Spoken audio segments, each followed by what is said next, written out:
You said there were no weapons inside the compound, though. So I made no comment on weapons one way or the other. But you said that someone was shot. I said that took place outside the centre. So what happened there?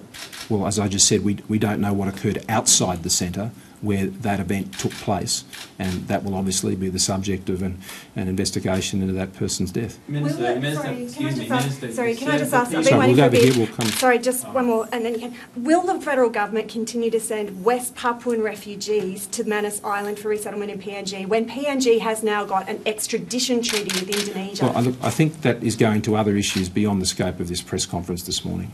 Minister, you said that detainees put themselves at, or transferees put themselves in great danger by leaving the centre. Can you explain what you meant by that? Well, the centre is built to ensure people remain safe within that centre. I don't know if you've visited Manus Island or you've been to PNG, but we have built that complex in a way where people are most secure and most safe inside the centre. So if people choose to remove themselves from that centre, then they're obviously putting themselves at a place of much greater risk. And in an environment like that, where there is violent behaviour on the part of those who are breaching the perimeter fence and going out of the centre, then this is a disorderly environment in which there is always great risk. When there are people who are charged under Papua New Guinea law to maintain law and order in that situation.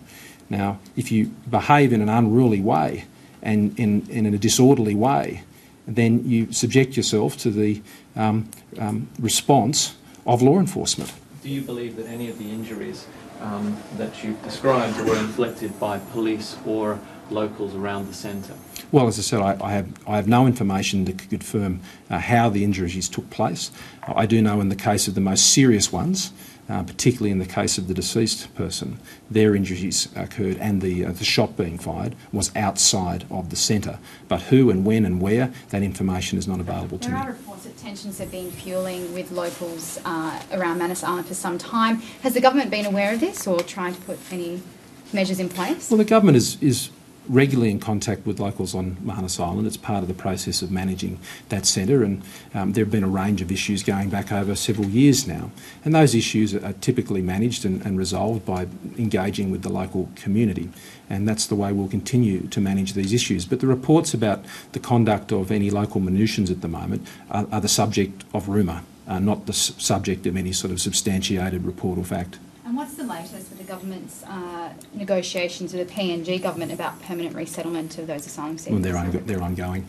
Will there be an inquiry into the burned at sea claims? Sorry? Will there be an inquiry into the burned at sea There's been no... claims? Well, again, we're here today to talk about the Manus Island incident. I've addressed that question in other forums and in other places, and my response is the same. You said there'll be an inquiry into exactly what happened outside the centre. Will you make everything that's discovered in that inquiry public, particularly who fired this shot? Well, first of all, this took place in Papua New Guinea, and any such inquiry would be done under Papua New Guinean law by Papua New Guinean authorities. So that is really a question that is best directed to the government of Papua New Guinea, and I think at this stage what's important is that we deal with the initial situation there on Manus Island. There are still people who are being treated.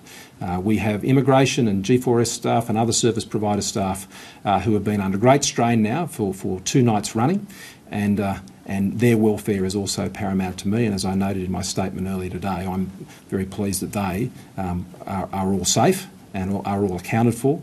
We're still not in a position to have accounted for every transferee which is in that centre, and I hope to provide further information on that today. But until I have that actual face-to-photo confirmation, then I don't think it's wise for me to be speculating about that.